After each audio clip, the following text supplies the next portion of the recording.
Not even the heavy rains experienced in parts of the country in the last 2 weeks are enough to wash away the blood of Nigerians killed violently through extrajudicial means by fellow citizens within the same period. It was first Deborah Yakubu in Sokoto for alleged blasphemy against the Holy Prophet of Islam. Then David Imo in Lagos, brutally murdered over issues of fair charges. And in the latest of the ugly episode, the head of a murdered Anambra lawmaker earlier kidnapped was displayed at a public park. The killings are worsened by the insecurity that has stretched the capacity of Nigeria's security forces to its limits. I remember David.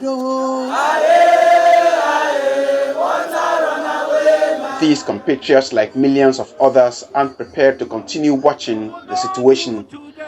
They are an amalgam of groups, civil society and faith-based, all out to speak against the trend. Deborah was murdered by bloodthirsty people in the name of religion.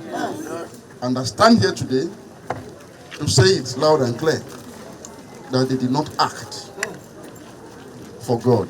In fact, they acted against God. Yes. We've talked about blasphemy.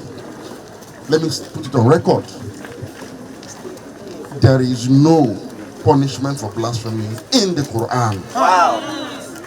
Any Muslim law that prescribes death for blasphemy is an un-Islamic law. We will not take this anymore. Yes! Enough is enough. Enough is enough. Let me tell you, the issue of Deborah, we put a gender connotation to it.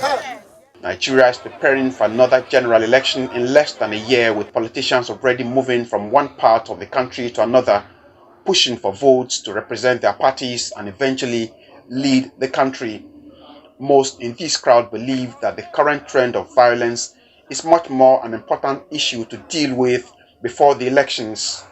What kind of country are we expecting to see if there will still be one at the rate we are going?